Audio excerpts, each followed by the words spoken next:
ဘဝမှာပြောင်းလဲမှုအကြီးတွေတခုဖြစ်တော့မယ်ဆိုလို့ရှိရင်ဒါမျိုးလူတွေတော်တော်များများမှာဖြစ်တတ်ကြတယ်။အဲ့ဒါဘာလဲဆိုတော့ကိုယ့်ကိုတယောက်တည်းထိုင်ပြီးတော့အတွေးတွေစပြီးဝင်လာတာ။ငါဒါကိုလုပ်သင့်လား။ဒီလုပ်ကိုလုပ်လို့ဖြစ်မှာလား။ဒါပတ်စံရမှာလား။ဒါကိုယ့်ရဲ့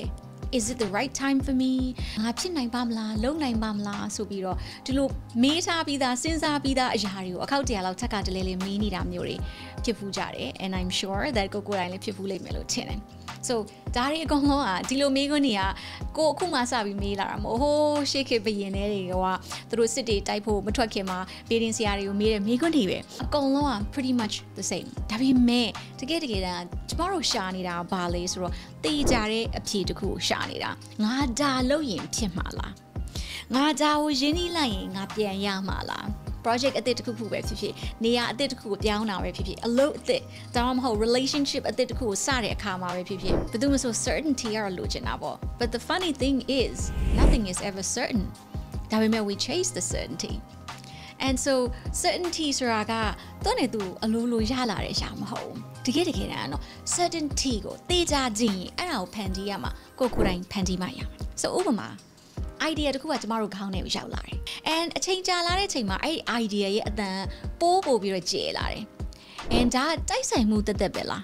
I don't think so အဲ့ဒါဘာလဲဆိုတော့ဒီ idea ကိုခေါ်နေတာ and ဒါပေမဲ့အဲ့ဒီ calling ကိုက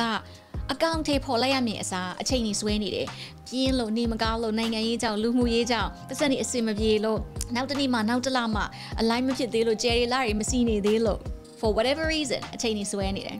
and အဲ့ဒီအချိန်မှာဒီအခွင့်အရေးကိုလက်လွတ်သွားတယ်အဲ့တော့အဲ့လိုမျိုးလက်လွတ်သွားတဲ့အချိန်မှာ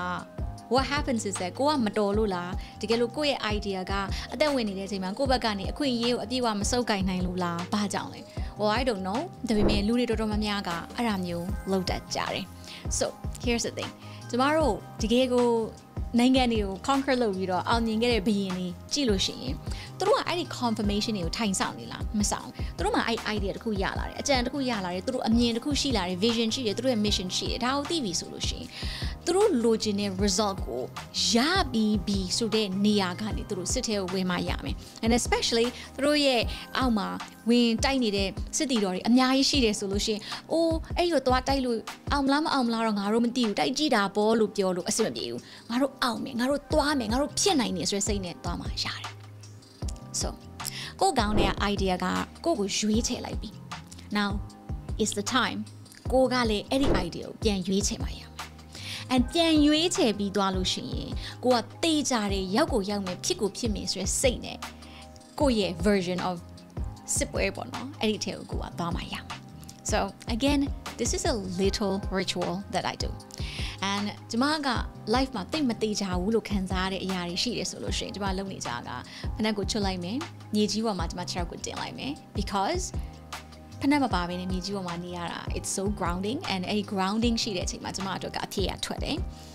and အဲ့ဒီအချိန်မှာကျမလုပ်စေချင်တဲ့ ritual ကလူတွေတော်တော်များများအဲ့ဒီ sign ကိုစောင့်နေကြတယ်So the sign, please give me a sign. အရှိမငှက်ပြန်သွားပြီလားဘာဖြစ်သွားပြီလဲကြဲကြွေသွားပြီလားဟာဒါကတော့ငါအတွက် sign နဲ့ What if you are the sign? What if you create the sign? What if you no longer wait for the sign to appear? And what if you are the sign to actually take that step? Meaning ငါရှာနေတဲ့ sign တခုပဲ if ငါလိုချင်နေတဲ့ sign တခုဆိုလို့ရှိရင်then ကိုခုဒီနေ့ကနေစပြီးပထမဦးဆုံးစပြီးလှမ်းမဲ့ခြေလှမ်းအဲ့ဒီခြေလှမ်းငါရဲ့ the boldest move ကိုလှမ်းဖို့အတွက်ပထမဦးဆုံးလှမ်းမဲ့ခြေလှမ်းဘာဖြစ်မလဲ try that and then ပြီးသွားလို့ရှိရင်ဒီဗီဒီယိုလေးမှာပြန်လာပြီးတော့ကျွန်မအောင်အမှရေးခဲ့ပေးပါ